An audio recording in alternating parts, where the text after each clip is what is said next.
बच्चे स्वागत है मेरे चैनल होम स्टडी क्लास में। आज हम पढ़ेंगे MP board 12th class political science, जिसमें पढ़ेंगे आज इकाई 1 स्वतंत्रता के पश्चात भारत के समक्ष चुनौतियां, जिसमें अध्याय 1 है शरणार्थियों की समस्या, उत्पत्ति का कारण एवं प्रभाव। बच्चों, हम इस पाठ के अंतर्गत इस अध्याय में हम ये देखेंगे कि इससे जुड़ी हुई कौन कौन सी जो ज़रूरी टॉपिक हैं उसके विषय में हम प्रकाश डालेंगे। तो हम पहले देखते हैं, बहुत ही ज़रूरी, बहुत ही इम्पोर्टेंट टॉपिक है जिसका नाम है भारत विभाजन के कारण। बच्चों, आप लोग बहुत ध्यान से समझिएगा, देखिएगा और अपने एग्ज़ाम में लिखिएगा, क्योंकि ये बहुत ज़रूरी विषय है और ये लघु उत्तरीय और दीर्घ उत्तरीय दोनों में हमेशा पूछा जाता है। तो बच्चों, चलिए शुरू करते हैं। भारत विभाजन के कारण। इन कारणों में प्रमुख 4 कारण हैं, जिसमें से पहला कारण है मुस्लिमों की सांप्रदायिक भावना।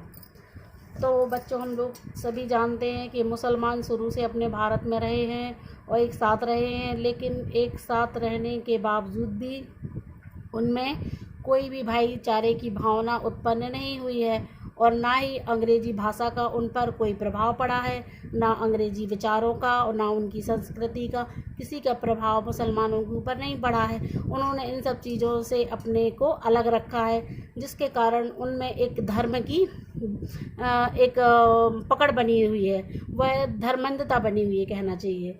और इस चीज़ की मतलब जो भावना है उनकी यह चीज़, तो इस भावना का मोहम्मद इकबाल, जिन्ना और मुस्लिम लीग के जो भी बड़े बड़े समर्थक थे उनने इस भावना का प्रचार प्रसार किया है, जिसके कारण भारतीय विभाजन का एक कारण बन गया था। और दूसरा कारण बच्चों हम देखेंगे, अंग्रेज़ों द्वारा मुस्लिम सांप्रदायिकता को बढ़ावा देना। अंग्रेज़ों ने 1870 ईस्वी से ही मुसलमानों को संरक्षण देना बच्चों शुरू कर दिया था।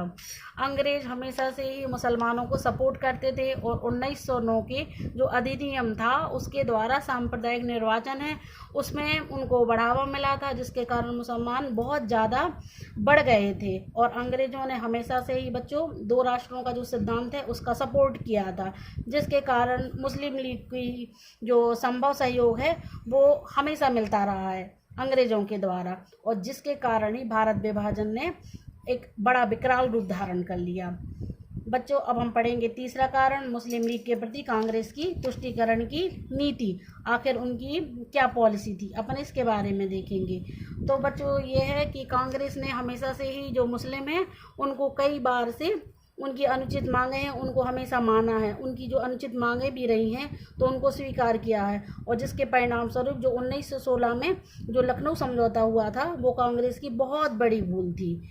इस भूल के कारण वो काफ़ी बढ़ भी गए थे और कांग्रेस ने कई बार जो सिद्धांत होते हैं उन सिद्धांतों से हटकर भी मुसलमानों की जो बातें मानी हैं उनके साथ उनने समझौते किए हैं, जिसके कारण मुसलमानों को बढ़ावा मिला था, उनका मनोबल बढ़ा था, और जिसका परिणाम ये हुआ कि भारत विभाजन हो गया।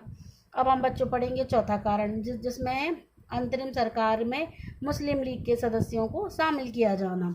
तो इसमें बच्चों क्या था कि जो अंतरिम जो सरकार थी उसमें मुस्लिम लीग के जो सदस्य थे उनको उसमें मिलाया गया था, शामिल किया गया था, जिसकी वजह ये हुई कि वो जो सरकार की जो कार्यकारिणी थी वो अलग हो गई, विभाजित हो गई, जिसके कारण जो हिंदू मुसलमान हैं उनमें बहुत ही ज़्यादा दंगे होने लगे, और इतने दंगे होने लगे, इतने हद से ज़्यादा दंगे होने लगे कि जिनको रोकना बहुत ही मुश्किल हो गया। यानी वो बहुत ही मतलब कांग्रेस को है तो वो रोकने में असमर्थ रही है, और जिसके कारण मजबूर होकर कांग्रेस को फिर विभाजन जो था उसको स्वीकार करना पड़ा। तो बच्चों, ये चारों कारण हमने बड़े ही विस्तृत रूप से आप लोगों को समझाए हैं, उम्मीद है आपको समझ में आ गए होंगे। और बच्चों, मेरी वीडियो आप लोगों को कैसी लगी ज़रूर बताइएगा, और इसके बाद हम अगले टॉपिक में मिलेंगे जिसका नाम होगा नेहरू लियाकत समझौता और शरणार्थी समस्या।